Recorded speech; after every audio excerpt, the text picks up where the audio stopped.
Það eru ekkert mark komið í hinum leikjónum. Það er einungis hjá KS og Tindastóli. Nú, aðri leikir eru fyrir utan þennan. Það eru ÍR og Leiftur, Dalvík og Stjarnan og Þór og Víkingur. Og Þórsar verða að vinna Víkinga til þess að vera öruggir með sigur í deildinni þó þessi öruggir upp. Það fer náttúrulega eftir því hvernig þessi leikur fer. Síðan hvar Káa og Þróttur lenda. Hér er hættuleg sending og Hreinn Hringsson í góðu færi og hann skorar. Já, hérna, Hreinn Hringsson skorar fyrir Káa á 33. mínútu. Það var bara A1 þarna nánast fyrir innan.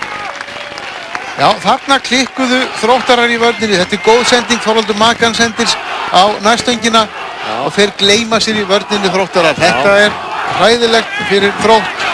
Fá þetta mark á sig. Þetta er góð sending inn fyrir og það má náttúrulega ekki líta að Hreinn í svona stöðu. Þetta nýtir hann sér og gerir vel.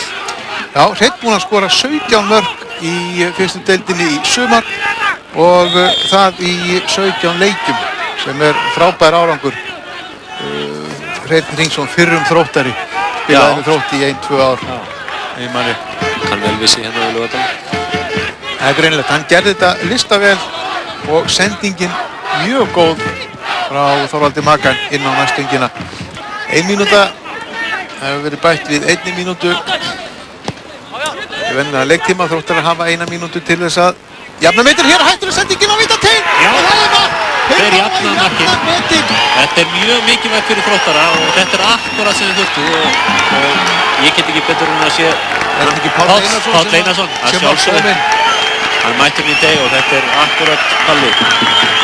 Sjáum við þetta aftur. Stingur sér fram fyrir varnarmanninn og skorar. Þetta var vel gert hjá Þróttum. Frábær sending inn á vítategin. Eitt stórkostleg sending og Páll Einarsson skorar. Já, og nánast svona á síðustu sekúndum fyrir hálfleiks. Já, ég held að það hefur verið komnar einhverjar 5-6 sekúndur fram yfir og það var ekki. En Káamenn bara glemdi sér rétt eitt augnablik og sem gerir það verkum að Þróttararnir konu inn í leikinn aftur.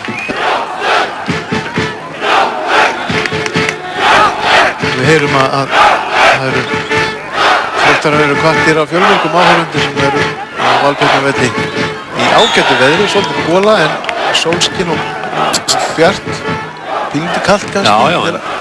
En samt sem áður, góðar aðstæður og Káamenn fá aukaspyrnu þegar rúmar 12 mínútur liðnar af síðara hálfleik. Þetta er hættulegu staður. Staðan 1-1. Martin með hættulega spyrnu og fjallar út um markinu og boltinn endar í netinu. Káamenn eru búin að skora. Er þetta Kristján eða hver er það? Ég fannst þess að Fjallar slægi boltan nánast í höfuð á Hreini. Gæti ekki betur séð en. Nei, hann fer hann ekki í varnarmann eða hvað? Aftur sjálfsmark. Já. Já, það er Daði Árnason sem að fær skráða sér sjálfsmark eftirlega. Já. Eða það er hérna Fjallar sem var nánast slær boltan í höfuð á hann. Já, þarna sótti Hreinn að Þrótturunum og aftur var það sama. Aftur setja Þróttarar boltan í einmark þegar hún skora öll mörkin og samt í staðan 2-1 fyrir Káa. Þarna fer í raun og veru Fjallar svona virtist vera að fara með bara flatan lóan í boltan. Já, þannig að Káamenn eru komnir í 2-1. Já, nú lítur þetta vel út fyrir Káa, mjög vel og samanskapi illa út fyrir Þróttara. Nú verða Þróttararnir einfaldlega að gera eitthvað. Þetta eru svona mörk á ódýrari kantinum.